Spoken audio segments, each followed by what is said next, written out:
What's up, everybody? My name's Indy, and that gentleman over there is Jay, and in the middle we have Red Phonics from Cerulean and Drunk Robot, right? That's me. Drunk Robot Games. Drunk Robot Games. The drunkest of the robots. So what kind of drunk? Like vodka drunk or tequila drunk? Very poisonous for the day. we especially enjoy ethanol suspensions. Let's see. Is that that's when, the motto for today of what we can do to get alcohol in our system faster? Is ethanol suspension like when it's layered and then you burn it, or I don't know? That's when you have a Jello shot. You slurp them down as fast as you can and see what happens. Give about 5 minutes and the party starts.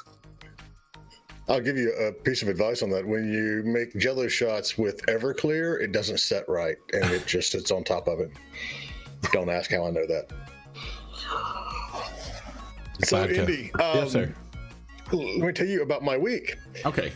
On Friday, so we've got the next, I'm going to call it a virtual conference. Because I think when I call it an online conference, people think it's just about online games. So we're going to call it the virtual conference.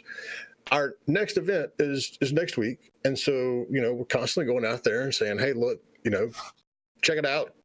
Get a ticket. It's the easiest way to network in the industry. Find you a publisher or find you a developer or talk about your tech or whatever, because it's all online. You don't have to travel. You just literally get a ticket, log in, and you can see everybody who you see everyone to meet with. Right. And then you use a video call. And so it's super, super easy. So I had this brilliant plan on Friday afternoon. And it was like Friday night. It wasn't even Friday afternoon. I said, I'm going to take our list of publishers. We got 500 or 600 publishers that we track. I said, and I'm going to offer it to anyone on LinkedIn who wants it for free. Just send me your email address. I'll email it to you. And I'm like, it's Friday night.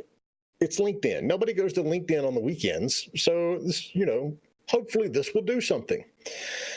It did. It went freaking viral. So as of right now, we might have actually hit it. Let's see. We are just about to hit 100,000 views of that post. Holy crap.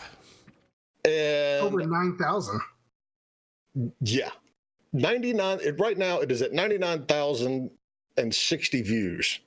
And we've had around 800 people request this list. So basically all I've been doing all week is copying email addresses and sending out this list to everyone. So it's been good, but I never in a million years would have expected this kind of response to it. So Could have charged $5 for it. I charged $5 for it, nobody would have bought it. Nobody would have got it anyway. They'd be like, I don't want to pay $5. You could have charged $1.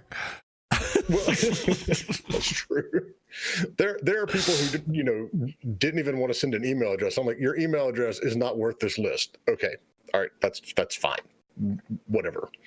And I had another brain fart along those lines, and I completely forgot what it is because this is all I've been doing all week. So did you get people to sign up for the Meet to Match? I don't even know yet.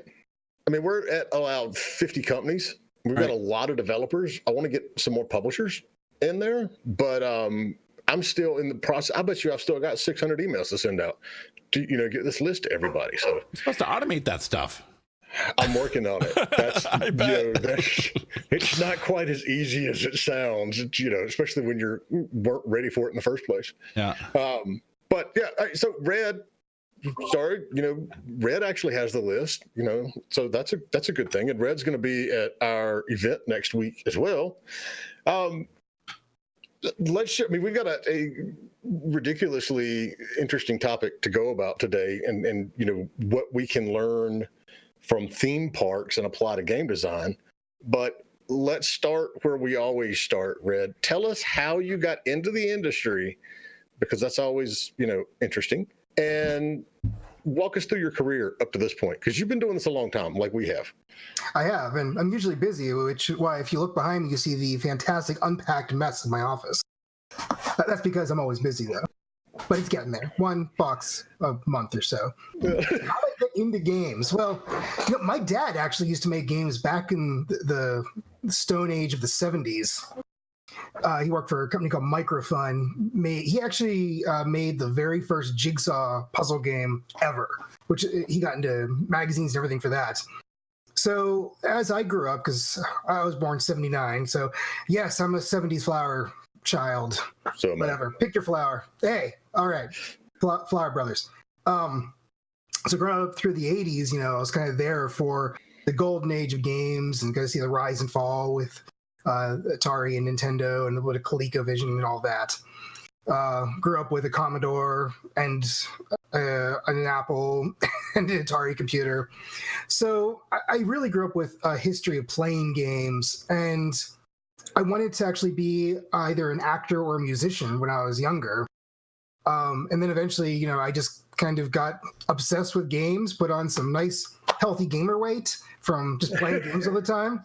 And I just kind of fell into wanting to just make games because I realized I could be an actor and I could be a magician and I can have stress every day of my life. And it was fantastic. And so I kind of jumped in there, got my first unpaying job like most people do.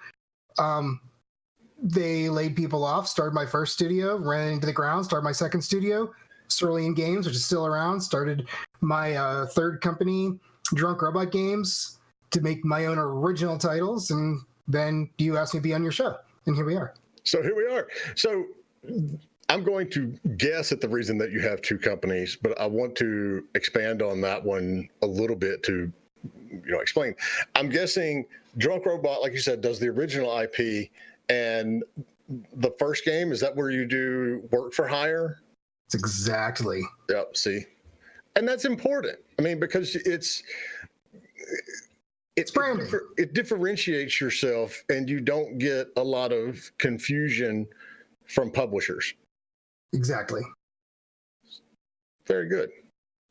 But you have not succeeded in running your second great company into the ground yet. And I know, I'm still working on that. I'm with you. I ran my first one into the ground, and this is the second one. And oddly enough, as I checked LinkedIn the other day, we've been going for 9 years now. So congratulations. Hey. All right. So I'm very excited about, probably just sitting back and listening to this. Talk to us about theme parks and how you look at them and then bring them to, bring what they do to games. I mean, aside from like roller coaster tycoon type stuff. So there's actually quite a lot to this topic, probably way more than we can discuss in how long is this? An hour? hour and a half. When I run out of coffee, that sort of thing. Well, we might need to extend this by a couple days. So Disney is always actually a very, very good company to look at when it comes to theme park design. But a lot of things they've done are things that a lot of other companies, Universal, Six Flags, all of them have kind of learned from and taken from for their own. So a lot of the stuff I'm going to discuss here are things, even if you haven't been to a Disney park, I'm going to refer to the Disney parks a lot, but even if you haven't been to one, you've probably seen a lot of these things in other parks. But just to kind of start off with one of the main items, and this is a phrase that I actually read about on a single blog that I was never able to find again. So I might have made this up, but it still worked very well. It's called a Winnie. And I don't mean da poo. I mean a Winnie, where the concept of a Winnie is a large set piece item that draws your attention, and it's a focal point for the scene, which in Disney parks like Magic Kingdom, this would be the castle. At Epcot, this would be Spaceship Earth, that big old golf ball there. In Animal Kingdom, it's the tree, and so forth and so forth. And the concept is, with all of these parks, as Walt Disney originally designed it, you walk through the entrance gate where you give your ticket, you buy your ticket or give them your ticket or scan your badge or sneak through, however you want to do it.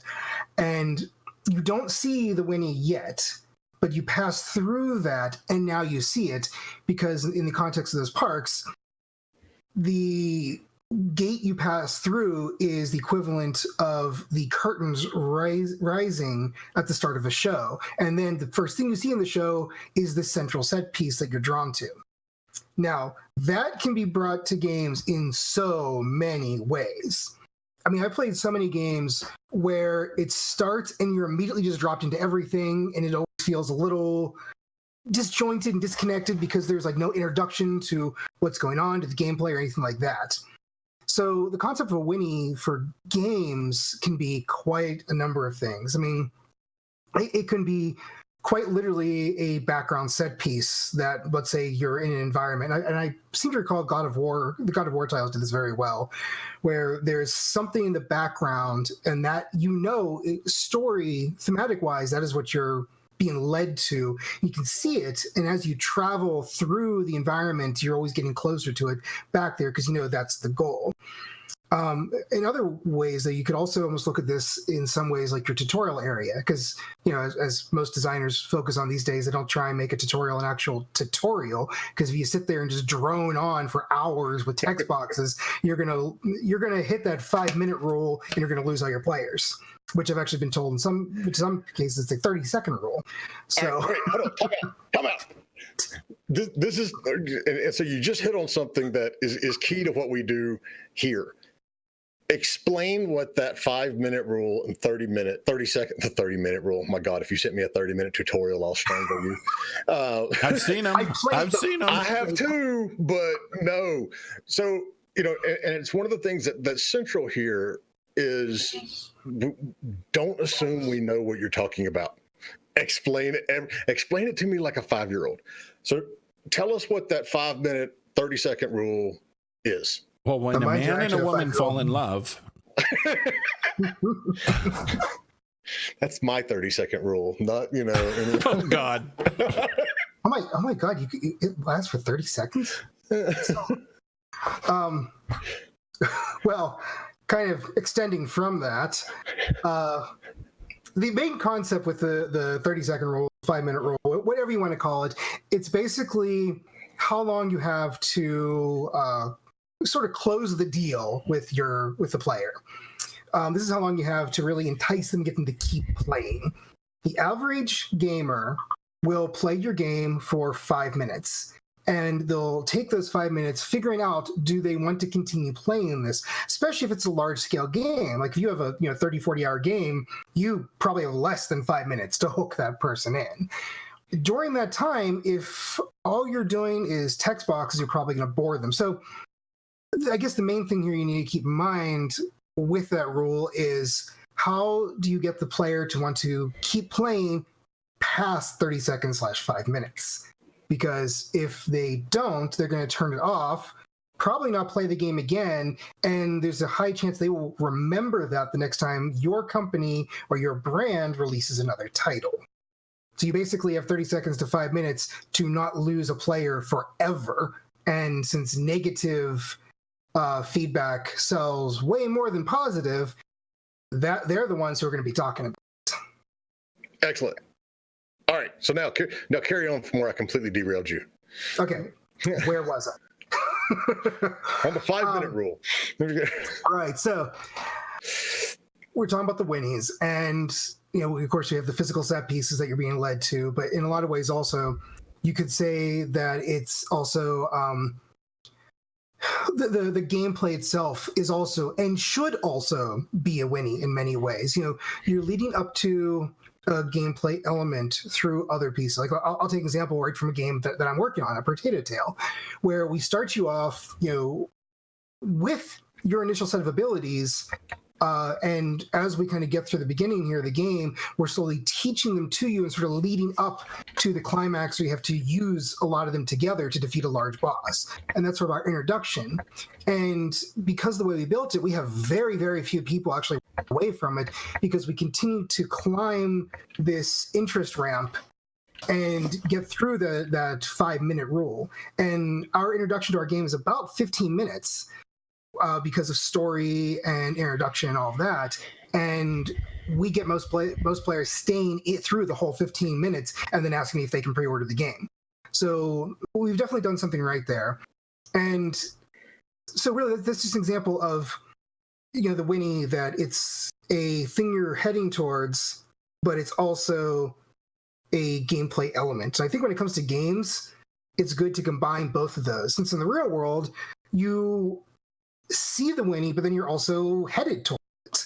And in many ways, those Winnies in the real world do have a, for lack of a better word, mechanic. In Disney parks, especially more recently, they tend to put restaurants in them. In Epcot Center, the Spaceship Earth has a ride in it. So you can almost look at that as your equivalent of a mechanic that you're leading towards and guiding people to. I see we got lots of conversation going on. Let's see if there's anybody we need to respond to here real quick. No, Jonathan was asking, is it apply to freemium or premium as well? Absolutely both. And in freemium, you have way less time. Premium is where I would definitely say you got 30 seconds or less, especially with the general feel a lot of gamers have towards freemium games is they look at them like cheap junk or not real gamers play them, which I don't agree with that. I say if you play a game and you have fun, you're a gamer.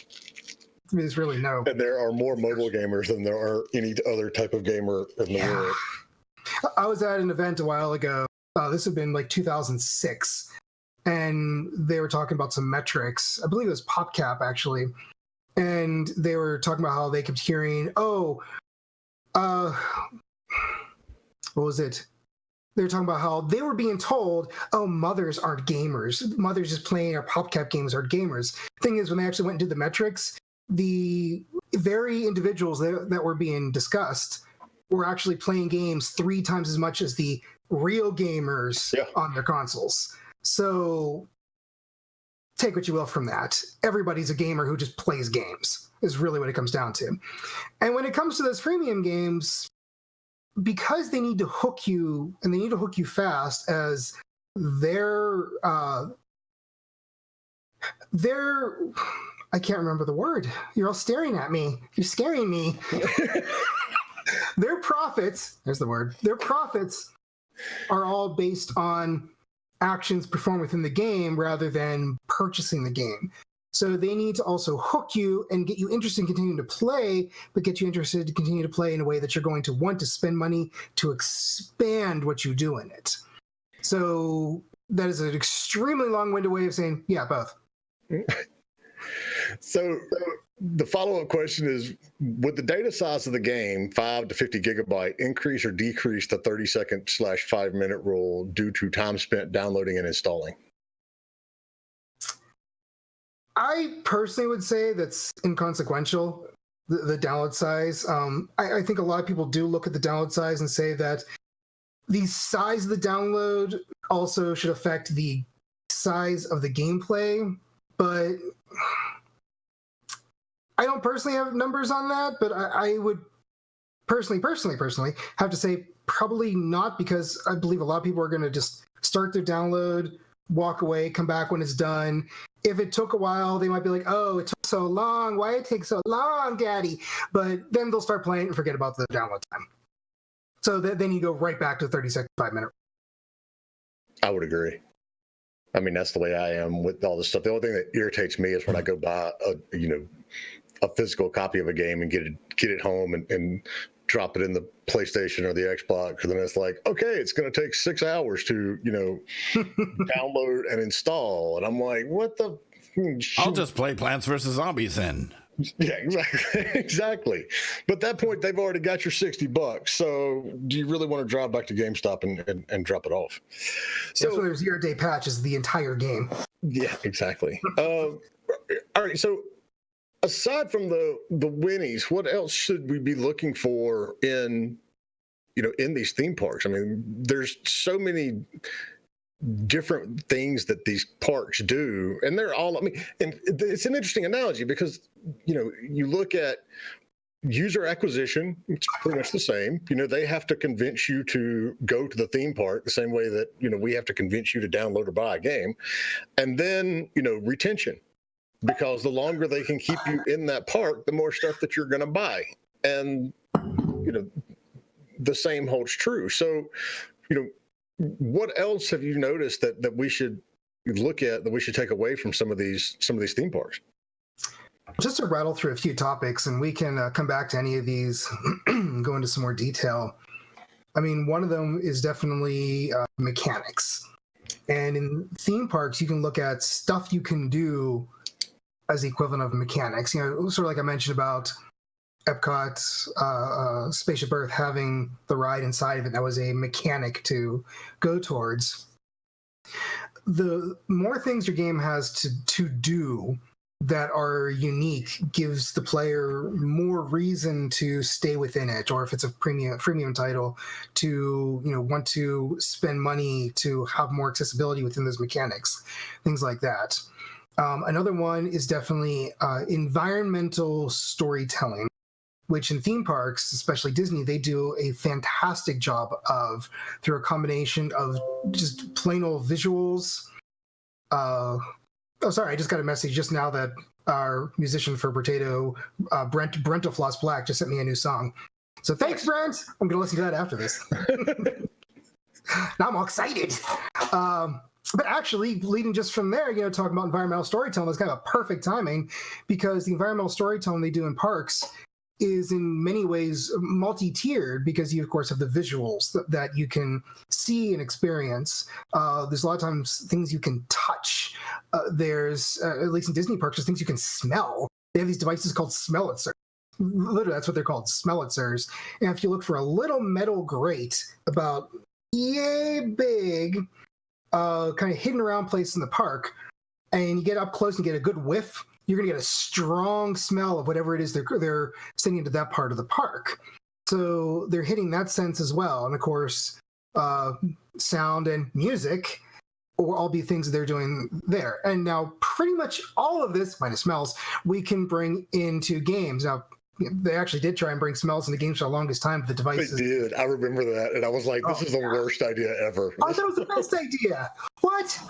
I was so excited for those. And every time they bring it back, yes, finally. And then it doesn't come out. And I'm like, we live in the worst future. You really want to smell Doom Ultimate?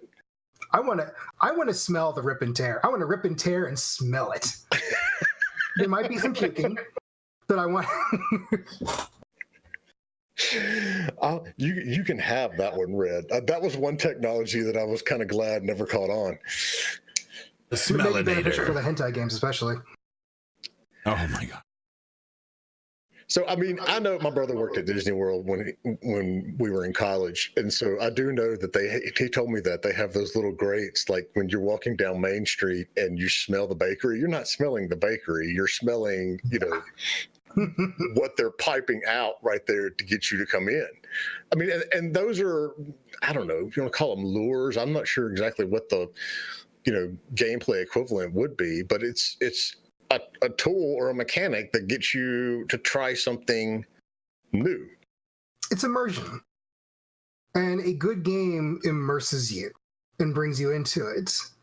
In a very unique way, I would say a game that actually did immersion very well has always been the Civ games, because I think every single person I've ever spoken to, including myself, who ever played a Civilization for the first time said, oh yeah, I sat down and started playing at 6 p.m. and when I stopped, it was, oh god, it's 7 a.m. I didn't even take a break. I thought it was just an hour. And part of that is also immersion, because you get sucked into it so deep, you basically forget there's other things. And Disney parks and Universal now too, with things like the Harry Potter Wizarding World, they do a fantastic job of making you forget about the outside world. And games are just like theme parks, they're entertainment. They're meant to make you forget about the outside world and enjoy, being somewhere else, doing something different, being someone different for a period of time. And anything you can do to immerse the player is very, very good. So who would you point to if we start looking at environmental storytelling, for one? Who do you see in the industry who is just dead on great at doing that? I'll probably get some slack for this, but Valve. Valve hasn't made a game in like a decade and a half.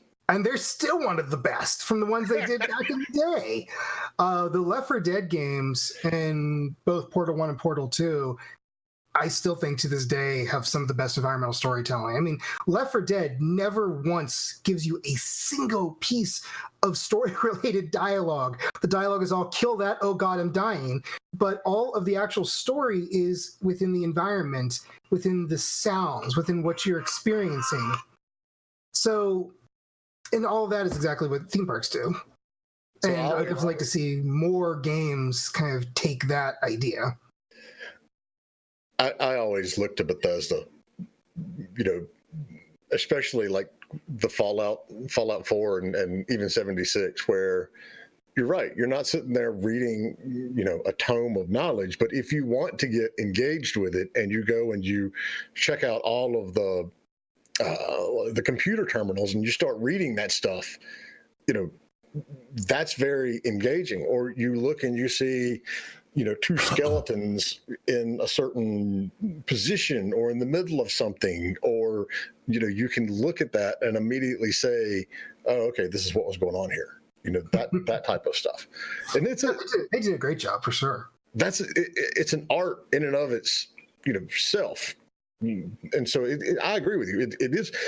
It's very important. The other company that comes to mind when you're talking about the theme park analogy, and it's ironic being as there's a level in Overwatch that is literally a Blizzard theme park, is, the stuff that Blizzard does. I mean, with World of Warcraft, when we're talking about different ways of engaging your customers, that game got so big that it's not all people who want to go and be the server first at knocking down a raid. There's a Pokemon game in it. There are all kinds of little challenges with your weekly objectives and lots of different things. And you can go and you can collect outfits.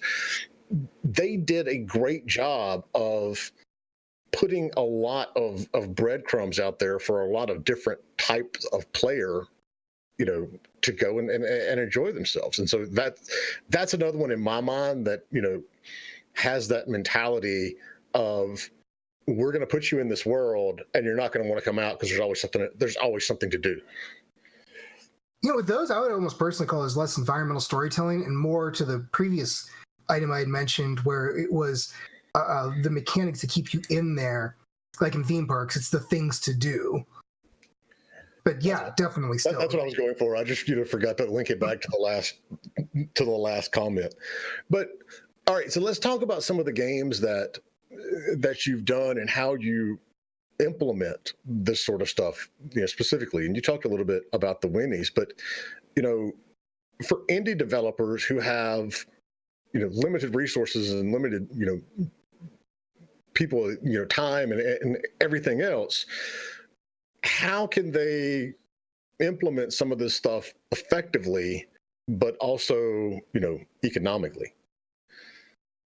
So it's definitely something that can really be done on any budget and any scale, and I think that's the main thing. Excuse me. Don't try and build a gigantic multi-tiered, AAA castle in the background of a side project game that you're being led to, But pick something thematic that still works with your game. I mean, there's a game I produced a while back with a couple buddies of mine called Santa Special Delivery, where the goal was, it was a simple old school arcade game where you play as Santa delivering gifts to children and then crapping down the chimneys of the really bad one. So. Nice. Yeah, nice indeed. So with that, we kind of had this little introduction, and this may be a weak representation of trying to say Winnies, but when you start the game, before we even start playing the game, before you even get into the actual gameplay or introduction cinematic itself, which is a short little simple cinematic, we have this set piece of Santa Claus standing on top of a house, being all kind of heroic, the hero pose with snow flying around him. And he goes in Mega Man style teleport in and Mega Man style teleport out. And in many ways, for this game, the title screen was a set piece because everything is right there. In fact, when you start the game, the camera actually starts panning to the right for the introduction. We never really leave this environment. So we have that. A better example would probably be the game working now, Potato Tale, as in the introduction, which for those of you who played it, you probably haven't seen this yet, but because this is an element that wasn't in the previous demos. But that's because we haven't gotten to it yet. But it will be in our upcoming demo here. You get to play in about a month and a half. At the end, we have this boss you have to fight. And in much of the level, this introduction area, you're being led towards this boss. And you actually do see this boss in the background. So we actually have this moving Winnie that as you go through this collapsing, burning castle, you see the boss pop up in the background, kind of leading you in the direction you're supposed to be going and showing you that it's very responsible for a lot of the destruction going on. So we have this moving Winnie that you're always trying to sort of not get to initially, but you see it's what is guiding you in a lot of ways, almost subconsciously, until you get to it, and then there it is, and oh crap, I gotta fight.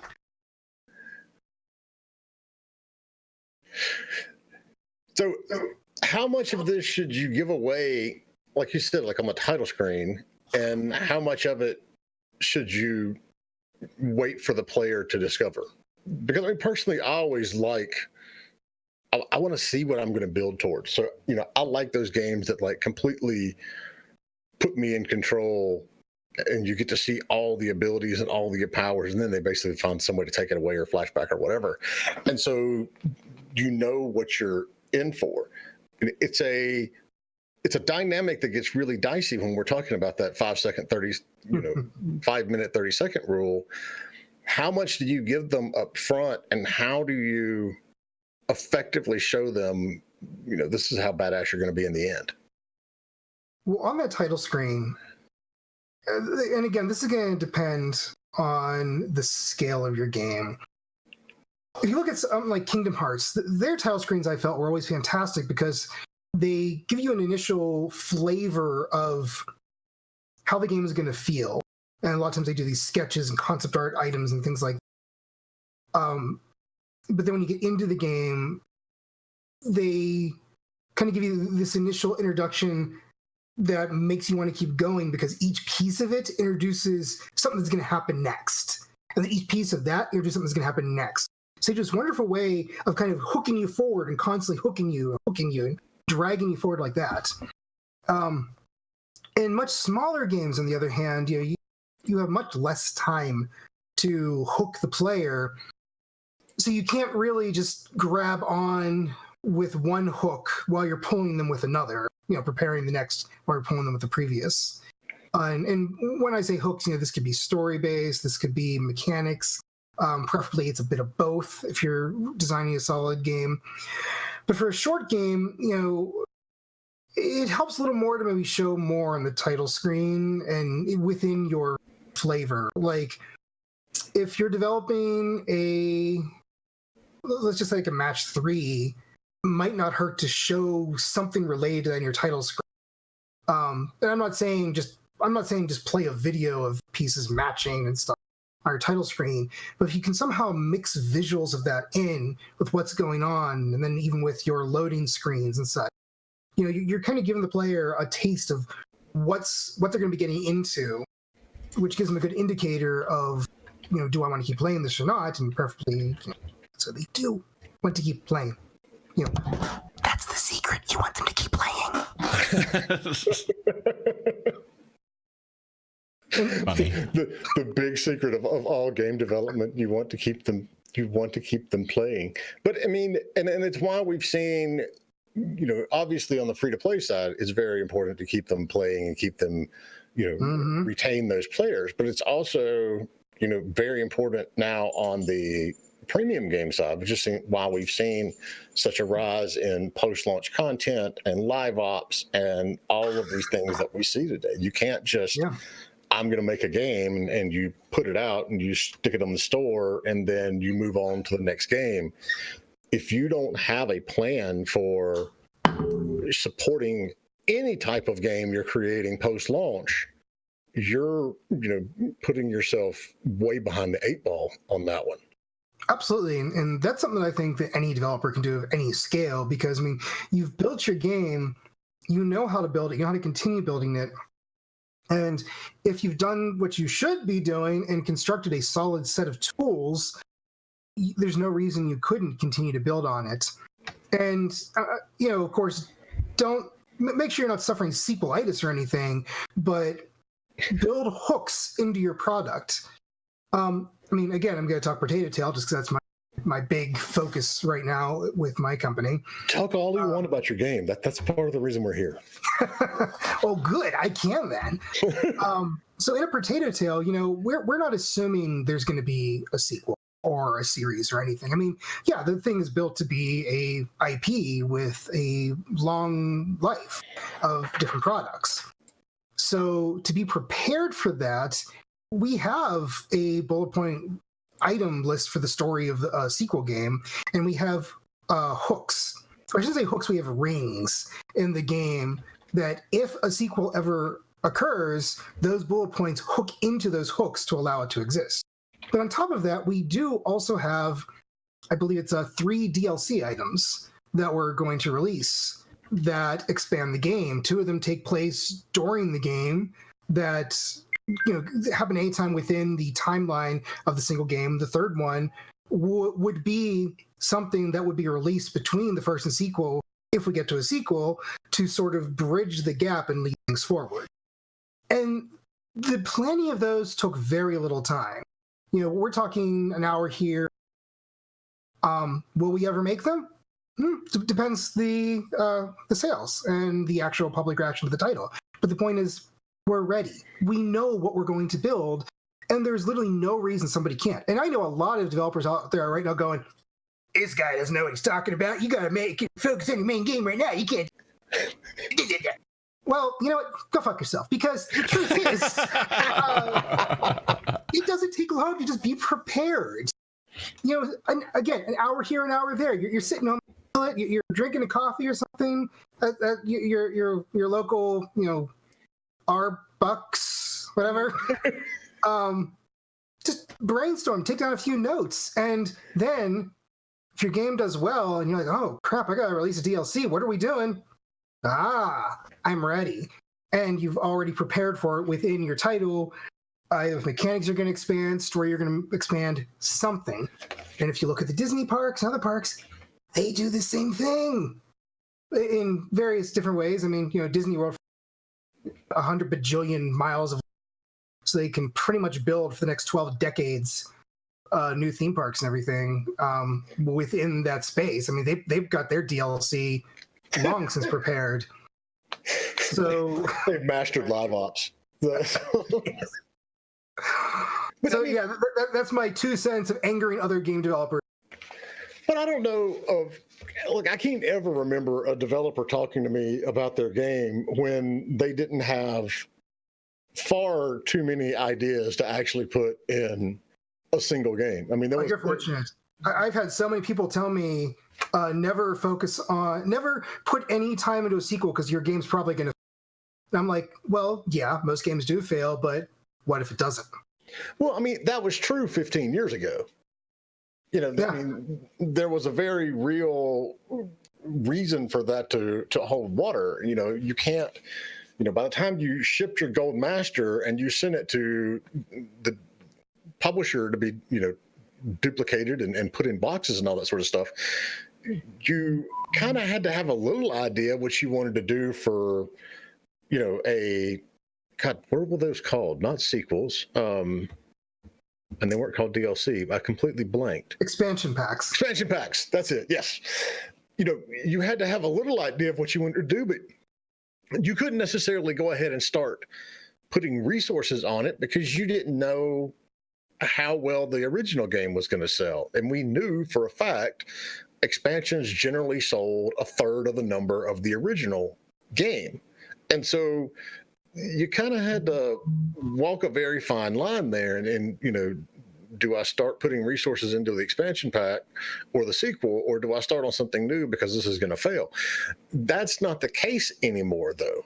You look at things like No Man's Sky, for example, and I just read an article yesterday where they started talking about why they didn't talk after the first game came out, or after the game initially launched. And there's so much that you can do as a developer to recover from a lackluster launch now, that you absolutely need to be planning for this in some way, shape, or form. Not only does constant news keep things going on your Steam page and wherever your game is, and even in the more mainstream press, but it keeps your current players engaged, and when they're engaged, they'll talk more about your game, or their friends will see that you're playing it on Steam or Epic or whatever you're watching it on. So, I can see that argument 15 years ago, but now it makes absolutely no sense to not be thinking about this and planning. And I'll tell you, from the business side, if you walk into a meeting with a publisher and present the game, they're going to ask you, what's your plan post-launch? And if you don't have one, that's going to be a big strike against you working with that publisher, because they're going to invest money in marketing and they want to make sure they're going to get their return out of it. And, having a game that has legs and that stays, in the public eye longer increases that.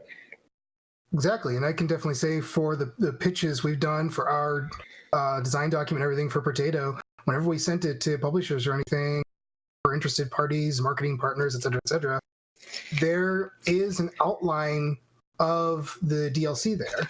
And by outline, I mean like a paragraph for each one that just says what happens. That's pretty much it. And that's all you need. And this actually goes past video games as well. I mean, if you're working on a movie that could potentially be a franchise and you're pitching it to a studio, again, they're going to want to know what are your plans. If this does well, what's the sequel? Or what's the Netflix series you're going to pitch? And if you're going to Netflix, they're going to want to know it also. What's your 4-season plan or series for my British friends? In Japan too, I think. I forget. What are your plans? And yeah, it's everything you said, and I'm just agreeing. So, J-Pal, everyone. Yay! Yeah, well, the number one thing was like, how do I make my game be successful? Make it entertaining. How do you do that? You know what I mean? I mean, you've got to have things for people to do. You have to have things in there to keep them engaged and retained, whether it's a premium game or a free-to-play game. Now, obviously, like you said, I mean, if we look at that 30-second/5-minute rule, the 5-minute rule is along the lines of premium game, where that 30 seconds is your.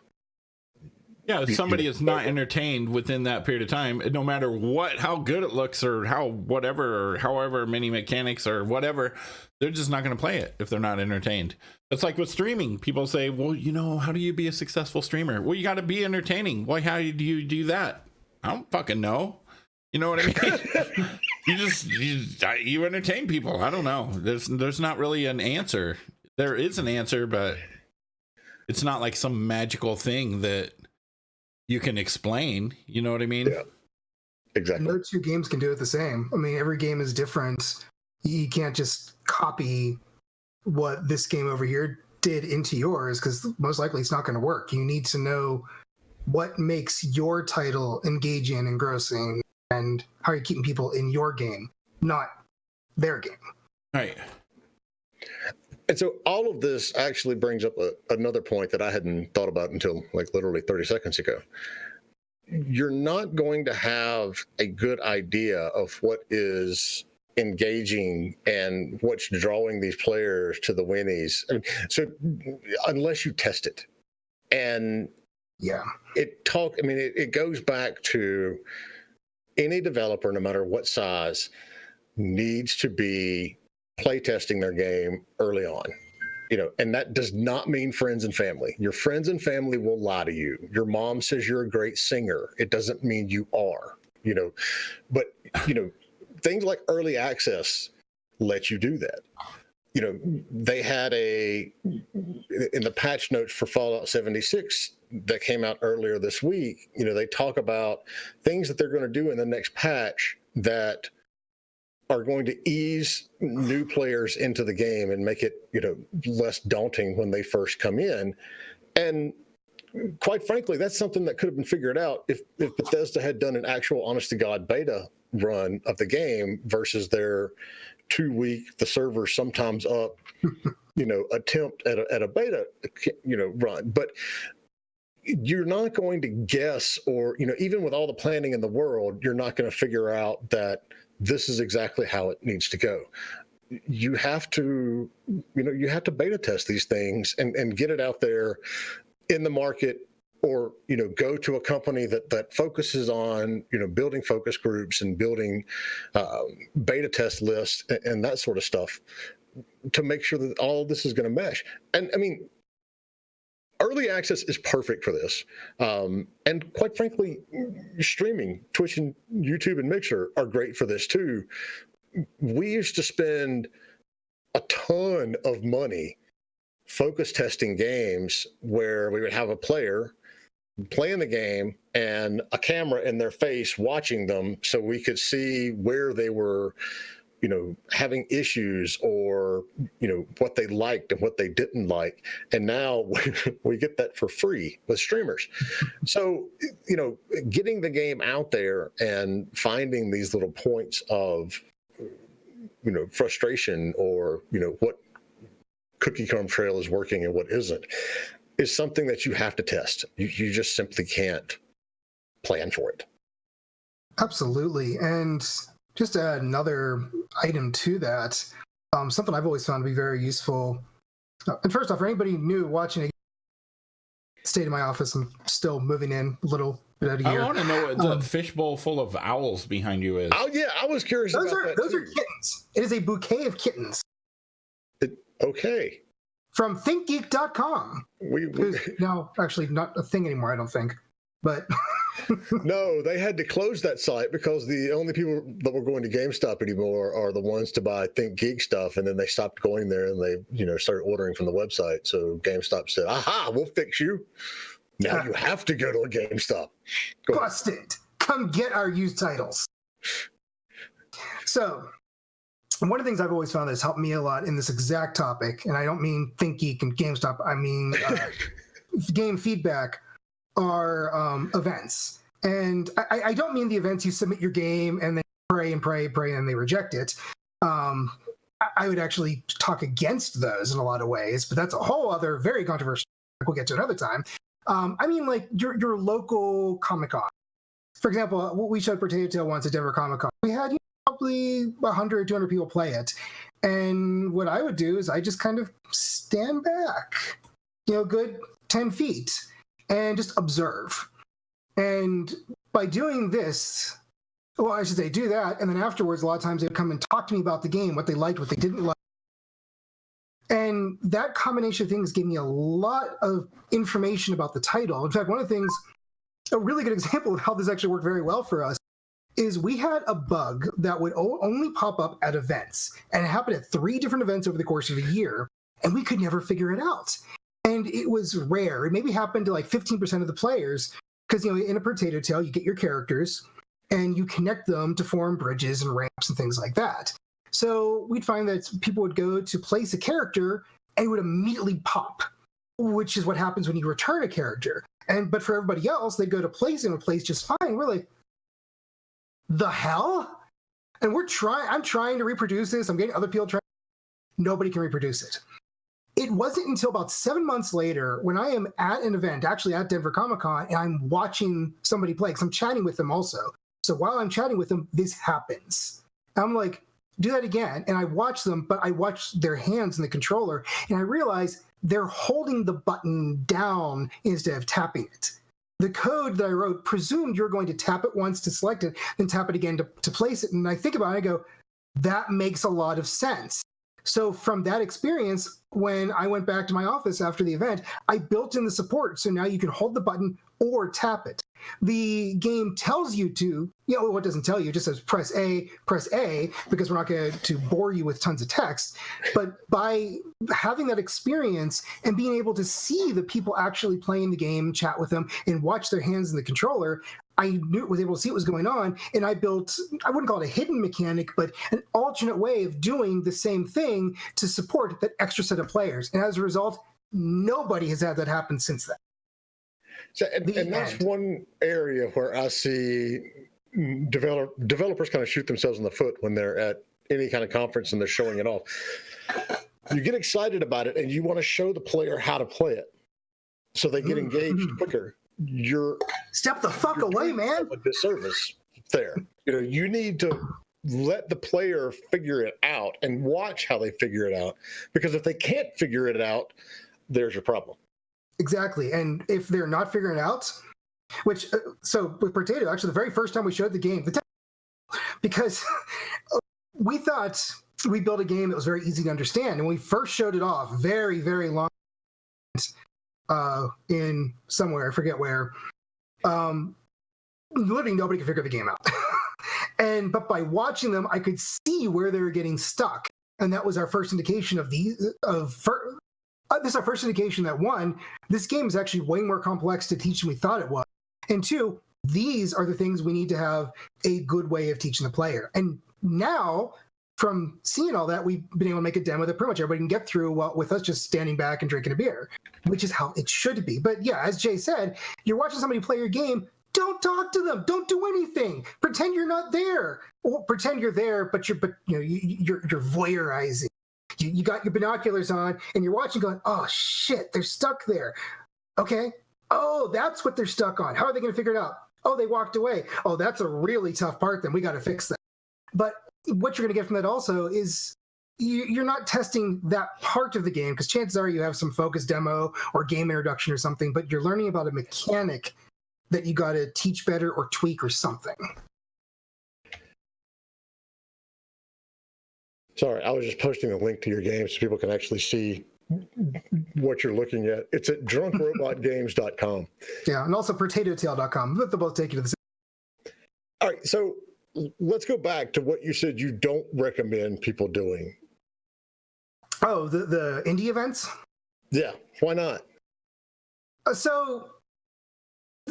know a lot of people love them.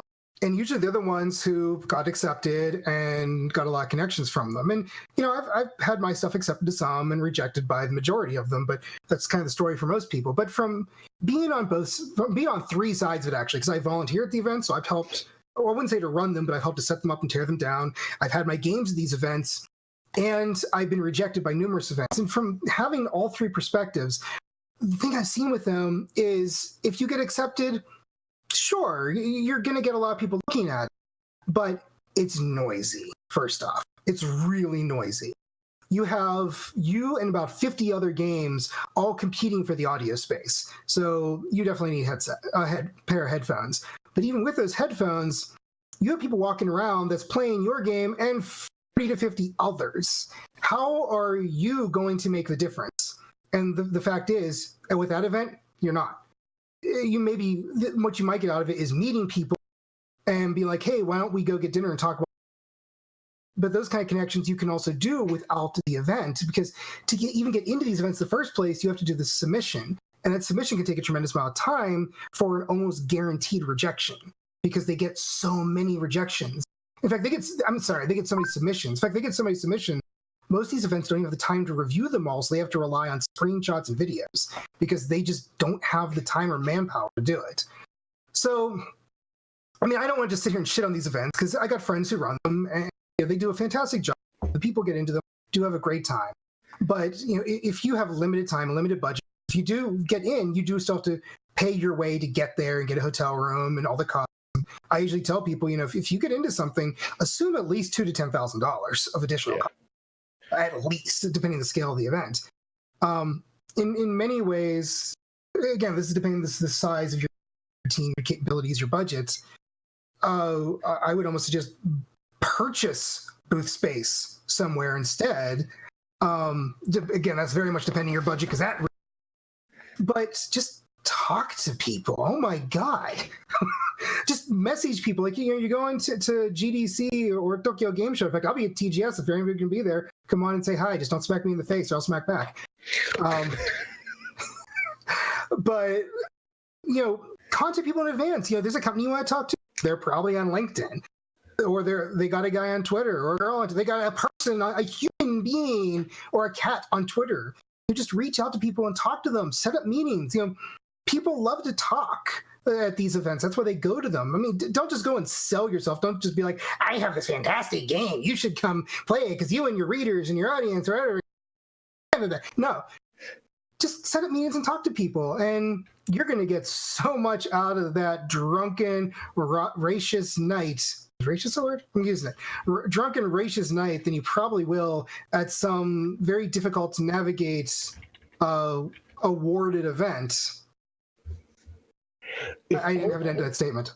If only there were a way or an event that you could join and you didn't have to worry about travel. I know, wouldn't that be amazing? The noise or any of that stuff you just mentioned. If we only had an event like that. Why, Jay? Does such an event exist? Yes, it does. Wow. Go to indiegame.business and there you go. And make sure and fill out your Meet to Match profile. Make sure you fill out your Meet to Match profile. But I mean, that's exactly what you just outlined is, exactly why we started those events. So what's the dates of the events again, Jay? The 17th and 18th of July. So that's a week after next, right? No, that's next week, 7 days from now. Oh my gosh. 7 days? Oh God. We're almost halfway through July already. Crap. But we do them every few months because you can sit down. You don't have to travel. You don't have to spend that $2 to $10,000. And quite frankly, if you're only spending $2,000 to go to a conference, you're doing very, very well. If you're going to be at something, especially like GDC or anything in San Francisco, you're looking at 5 to 10 easily. And you can go. You sign up. Tickets are like $100. You can share it's all video conference. So you have everybody's sole attention, because that's the other thing. And this isn't just the indie events. This is any conference.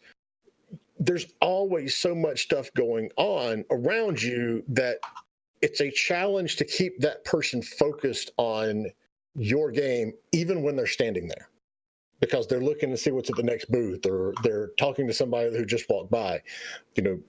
You've got it. So you have that person's sole attention for half an hour, at these events that we do.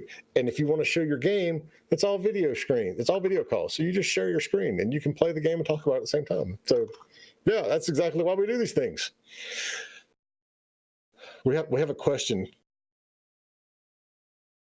What are the most common traps involved in designing games, Red? So a lot of these are about sort of what I said there in the channel. I know not all of you are in the channel because some of you probably watch YouTube or something, or wherever it's get posted. Some of the biggest things, some of the biggest traps I cannot talk. Some of the biggest traps to avoid, and when it comes to traps here, it's things that are going to hurt your game, going to hurt sales, things like that. First off, the famous one that everybody always immediately goes to, and they should, is feature creep.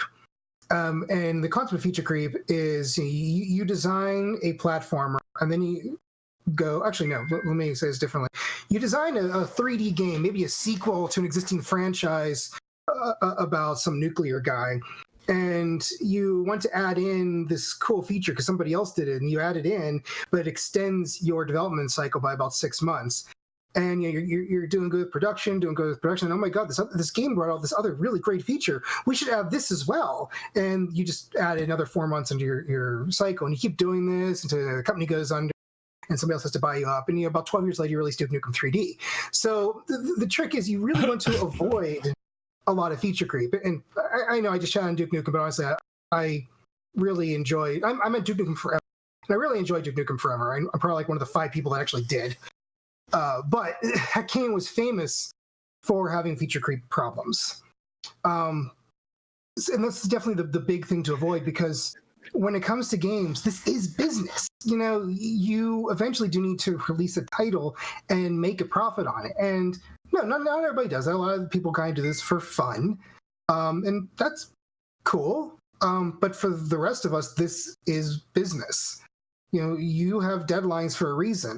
Now I actually feature creep potato a good bit. In my case, it was because we kept being unable to get funding for it. We couldn't get the money we needed, so I kept adding features I wanted, and it's actually now a much larger game, but in many ways the features kind of worked for it. And that is a very rare example, I would say. Though I still have to test a lot of them, so we'll see how that actually works in play testing. So you definitely want to avoid feature creep.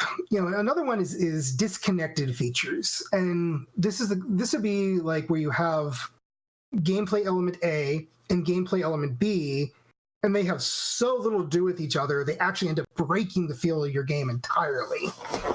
So, like, let's say you have a game that you could teleport between 2 points through some mechanic, or you might be able to look at something, click it, and teleport. Cool. Now, let's say you also add a mechanic where you have a chain hook. You can latch into something and pull yourself towards it. Why? What's the difference between these two? I guess that'd be an example of clashing features. But yes, that's a big thing to avoid, is disconnected and that. Another big one is just over design, where you have spent 7 months planning out the absolute best jump mechanic in the history of gaming. Awesome, congratulations. Jumps are really fucking hard.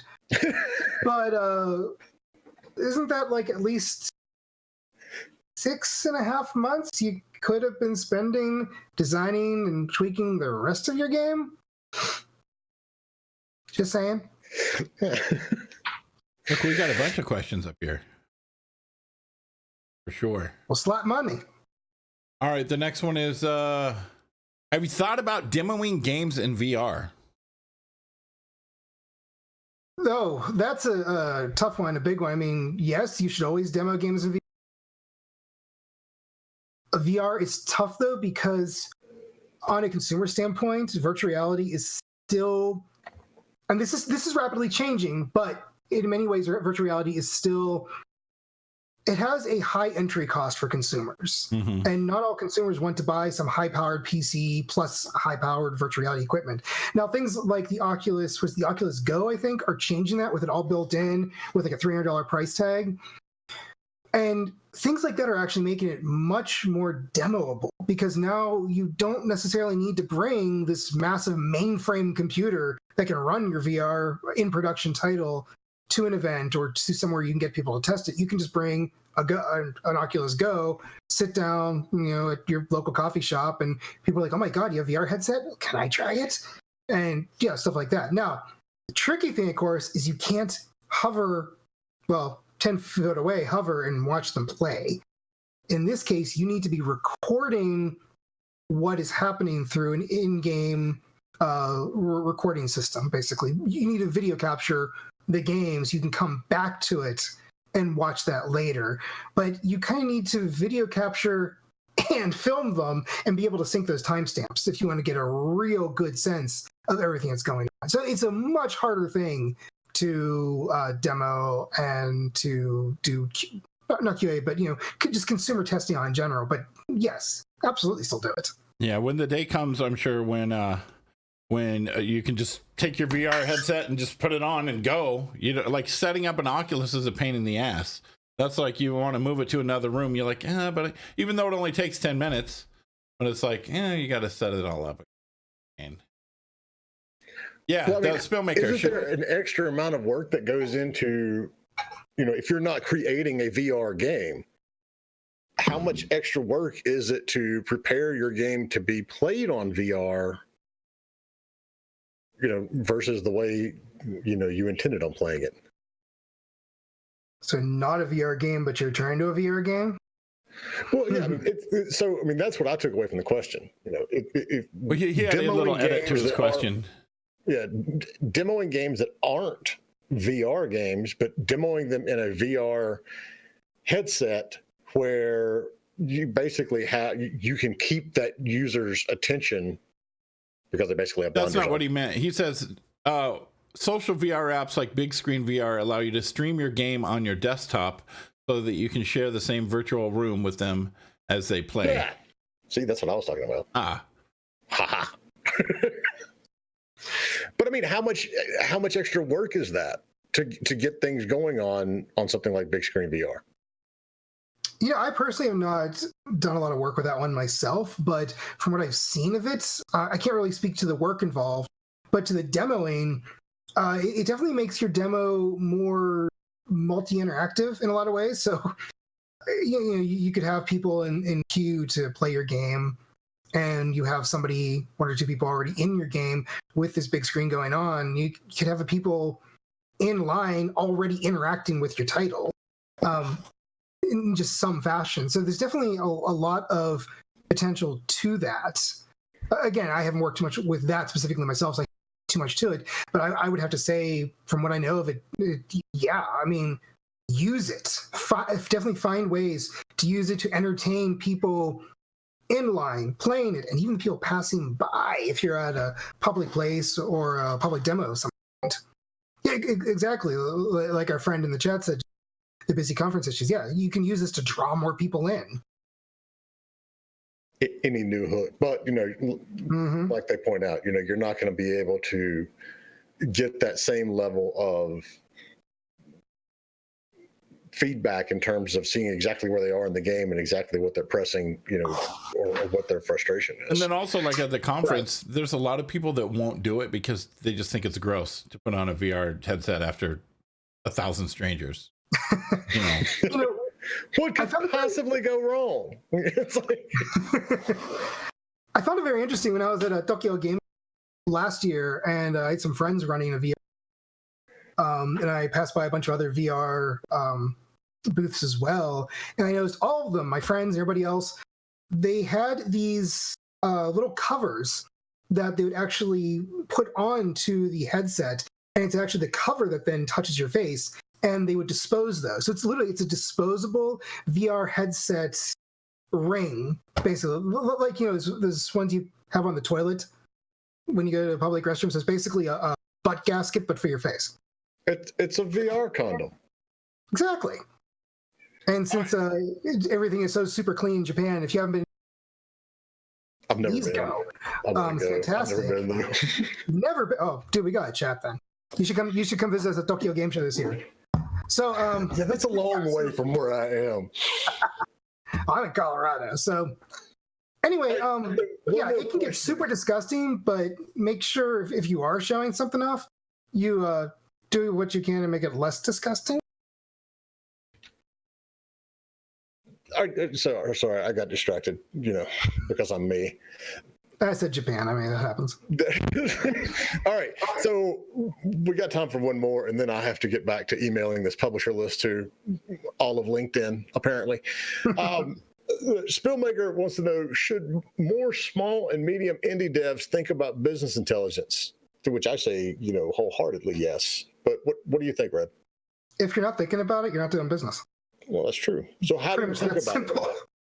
But what do you do to make sure that you're staying on top of business intelligence for, your original games and for, any contract work that you may be getting as well? Oh, I mean, obviously, go to events like GDC, TGS, see what is interesting, what's coming, what's no longer happening. Then you get an idea of what directions you should be focusing on yourself. For your own product, again, just be showing it off, get feedback, listen to the people that don't like it, but also see what is similar in the market, because no matter what you're making, 100% guaranteed there's something similar to it. There are so many people making games. You just can't forget that. And a lot of times, everybody wants to work together. So befriend the people making similar games, not so you fight them or have frenemies or anything, but I mean, you're making similar titles. You obviously got similar interests. Who knows what you can collaborate on? It's just research and learning what people are doing, learning what people want to buy, what they don't want to buy. But at the same time, you also got to be careful because every time I go to GDC, which I go every year, I always look for what is the fad of the year. And it's usually whatever is ubiquitous throughout the entire show floor. So, like, I remember one year it was alternative virtual reality. And I think I probably saw at least literally 15 different companies there. And I just walked around going, none of you are going to exist in the year. And what happened? None of them existed in the year. We have Oculus, we have Valve's, and that's pretty much it. Well, you got PlayStation VR, but it's a different platform. PlayStation VR, yeah. Actually, PlayStation VR, to side note for a second, I think it's very interesting because for the longest time, I think that was one of the only affordable ones for consumers because a lot of consumers already had a PS4 and they could then go and buy a PSVR on top of that. They didn't have to buy a $2,000 computer that actually had the power to run a VR game. So because that was very interesting for a period of time there. So yeah, research, learn what people want, learn what people don't want. Try to catch an eye for what the fads are that everybody's going to be talking about and all excited about and aren't going to exist in a year. Because if you put your time in those fads, guess what you just wasted? Yeah. But if you can't tell the difference between a fad and the next big thing, you're pushing a line. And no matter what you do, yes, you're going to be pushing a line regardless. But it's how risky, how thick is that line? Are you standing on a line that's pencil thin or it's got a good foot? And that just comes from experience and experience. Yeah. And it isn't something you're going to get every single time and you're going to get it right because the flip side to everything, and you're right, but the flip side to all of that is if you're not willing to push the edge a little bit, you're going to miss out on things like we talk a lot about how Apple and Google like to feature games that highlight their new technology. So you have to be playing with it just enough to understand, okay, this is something that's going to be new and, groundbreaking. And so we need to implement it because it ups our unique selling points and things that we can talk about in the marketing.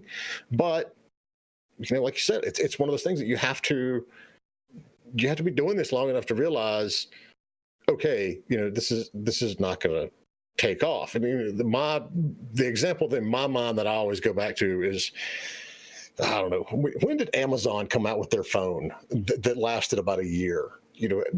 I set it was the Fire Phone or whatever it was, like 2012 or something. Yeah, I sat in a suite at Casual Connect with the Amazon reps, and the guy holds the phone up and he goes, "This is groundbreaking because if you tilt the phone, you can see more of the map." And I was just like, seriously? This is what you think is going to catch on? How many games are going to be able to use that? And you're expecting a totally new mechanic to be implemented in basically every game that you put on. This isn't going to fly. But they were so proud of it. They're like, this is going to be the next stage of game development. And obviously it wasn't, because how many of you have a Fire Phone? So you have to have a little bit of, knowledge of what works in the past and what worked in the future and what actually might take off. It's a fine line to walk. The other side of it is, if you sit down and you have this, almost like a tunnel vision of what's working in the market based on what you see in, the top selling Steam and everything else, the reason we have more space shooters now and more, strategy games that are coming out, and this whole genre of, games that I call it the Playway games, because they're the publisher that puts it out, like Car Mechanic Simulator and PC Building Simulator. And 15 years ago, that game would have gotten laughed out of every single meeting you took it to. But now, because they, have looked at the market and they see what people are playing and they see what people like, there's a whole market for these types of games because it was underserved for so many years. So, it's like everything else in this industry. There's no like clear cut answer. I mean, you're right. You can't be, you can't go after every crazy tech fad that comes out, or, every kind of new mechanic that pops up. But at the same time, you can't ignore them either. It's a very fine, challenging line to walk. Really is. And I kind of have a sense right now of what the current fad item is. It's going to die out with. I'm not going to say it. No, you can't tease that. No. Well, I'm going to say, people listening, ping me on Twitter at RedVonix, REDVONIX. Tell me what you think it is. I'll actually create a. No, I'm not going to create a poll. Not yet. I want to hear what you all think it is, and then I'll create a poll. And based on what y'all think, because over the past 4 or 5 years, I've actually had a history of correctly guessing what the fad is going to be. And anybody who knows me probably knows the one I'm thinking of. I'm not going to say it, but in the past, it was an overabundance of new VR headsets. VR was the fad they're trying to get, which VR is unique because it is coming still. And it's sort of here. Is it the Nintendo Switch Mini? No, I actually want that personally. Yeah. I saw it $199. earlier on Twitter. I looked at it, I'm like, who the hell is the audience for this? Oh, it's me, right? Yeah. That's it. I'll make my bet. I travel a lot, and so I always take my Switch with me. And I've never thought the Switch was large, but it was always something to carry. And I'm like, okay, well here's one that I can leave the Switch at home with my. And so she can play, and I can have this with me, and it takes a little less space. I'm like, it actually kind of makes sense to me. So I'm going to get one just for a lot of my travel. Personally, I would rather have a Switch that was a little bit bigger. You know what I mean? Personally, I would rather have a Switch that the screen was a little bit bigger. They have that. It's called TV. Sitting on a plane with a little TV and subscription games. So I just tossed my guess out in chat, and I'm putting money on subscription game services as the next big fad that we're already seeing a little bit that is going to fail tremendously. I mean, Utomic's been around for a while. I don't know how successful it is, or exactly, but it's been around for quite a bit. Am I in the ballpark of what you were thinking, Red? I thought we might have lost you there for a second. You were being so still.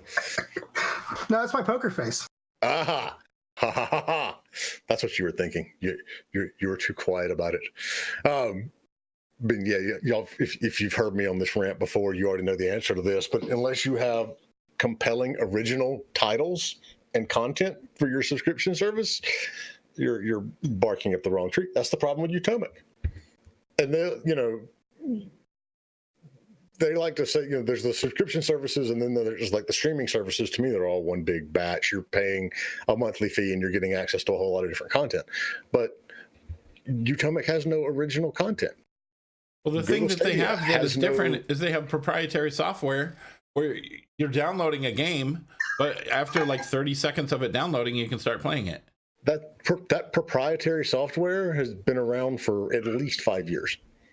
They're not the only ones with that. And that's not a big enough differential.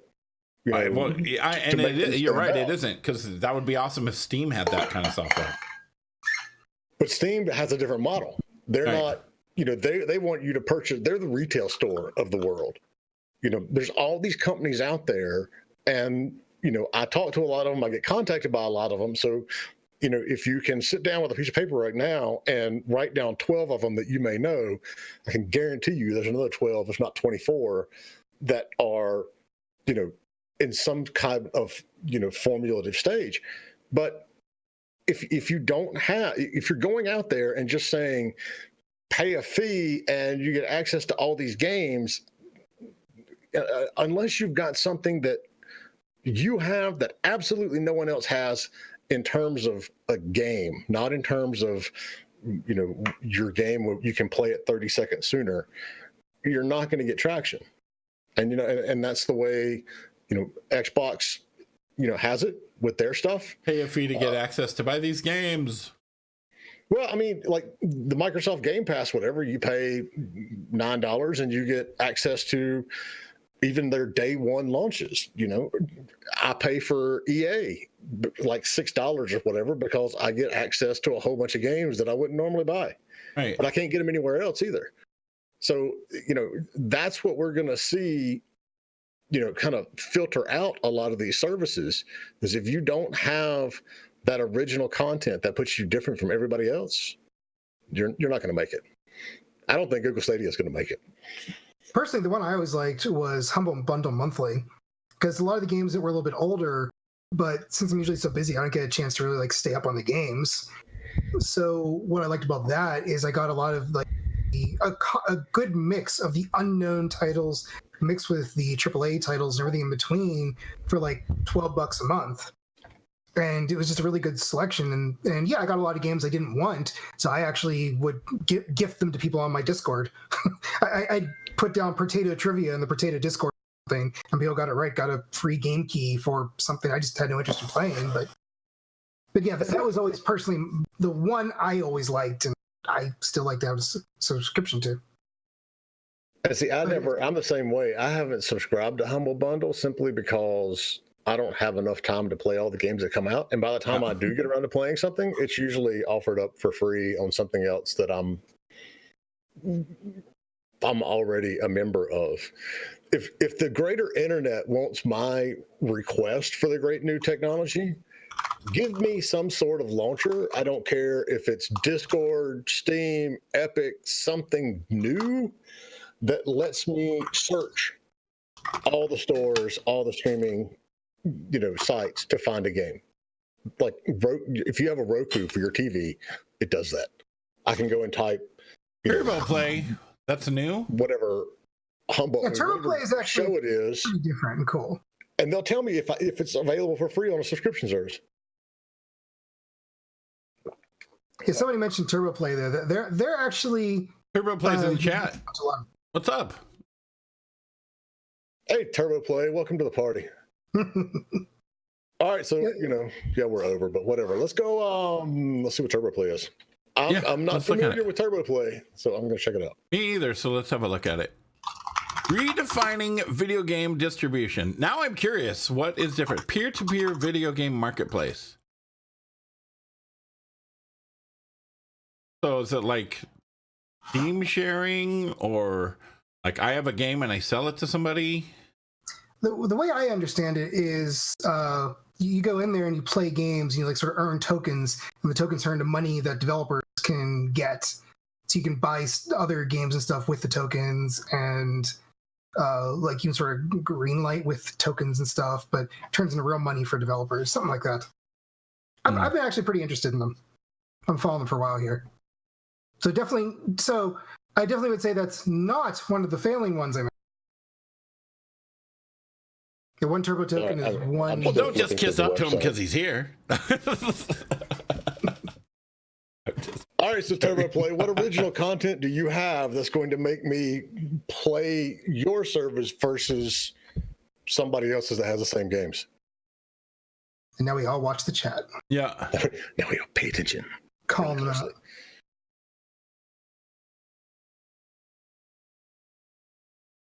So do I pay? Is it a subscription, or am I buying a game and then earning my money back the more I play it?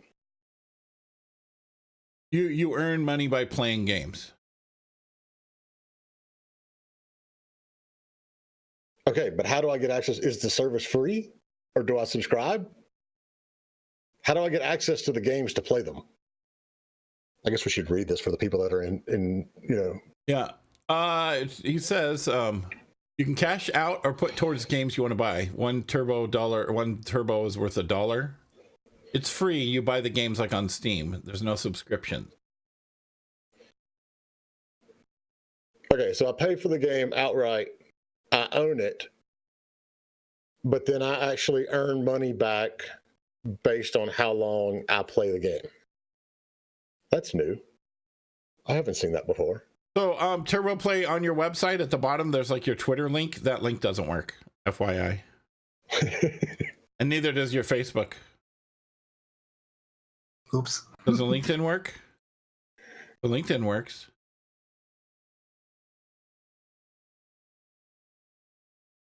Yep. Oh, you changed the handles? Yeah. So is it We like did have a is it last like year. a client that you download, or do you just like download games from the site, or? And Div's got a question. So if I spend $30 on a game, how long do I have to play to earn $30?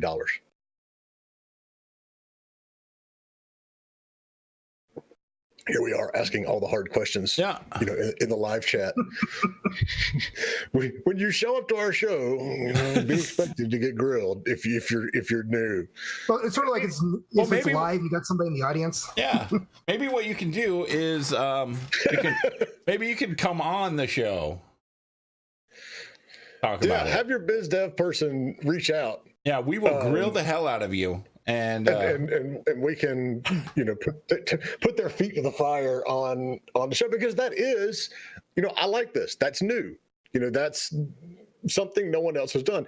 Now, whether it will take off or not just depends on, you know, how the market reacts to it. I think there's been some places where like you play and then maybe you get like Bitcoins or something like that. There's been a couple. Have there? I mean, Yeah. I know you've got Robot Cash that's coming out with their store that everything is blockchained and you can resell your games and things like that. But no, I mean, that's interesting. If I can buy a game and then earn that money back, then Except you can't cash those tokens out for real life current.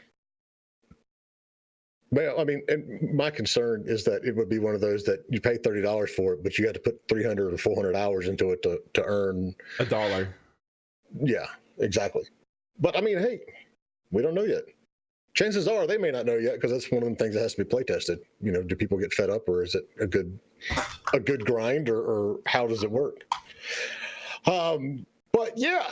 So anyway, Red, thank you so much for coming on.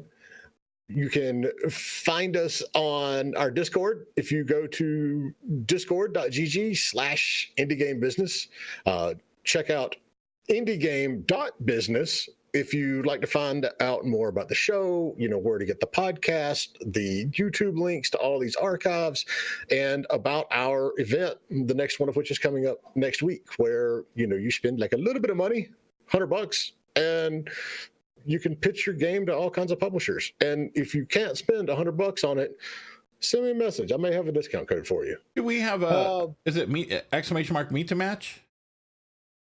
I don't know what the code is we put in for that. I have no idea. But if you go to if you go to the site, it will tell you. The other thing Indiegame.business. which have, you know, I figured out that has been very popular this week, is if you want our list of over 500 publishers in the industry, go to indiegame.business, or you can go to www.powellgroupconsulting.com and do it. There's no W on the indiegame.business one, though. Indie. Oh, well, that still takes you to but Powell it Group. still works. I didn't know that. Yeah, that's how technical I am, folks. 5 days. 5 days. Not 7. 5 days. What? That's what the timer says. 5 days, 5 hours, 32 minutes. Oh, All right, the timer's wrong. Don't listen to the timer. We have 7 days. I'll update that. Don't know where we had that. So yeah. Hackers! It was a hacker. No, there was something, and this is my fault at the end of the day. There was something and some disconnect that happened somewhere in the last 3 months, where I think the show may have been originally scheduled for the 15th and 16th, and then maybe in my head I moved it to the 17th and 18th. Right. And we had Eventbrite showing one date, and when people were logging in to meet the match, it was showing a different date. And so this is kind of like Clerks. I assure you, we are open on the 17th and 18th. You distribute a little cardboard sign to all attendees. Yeah, no, really.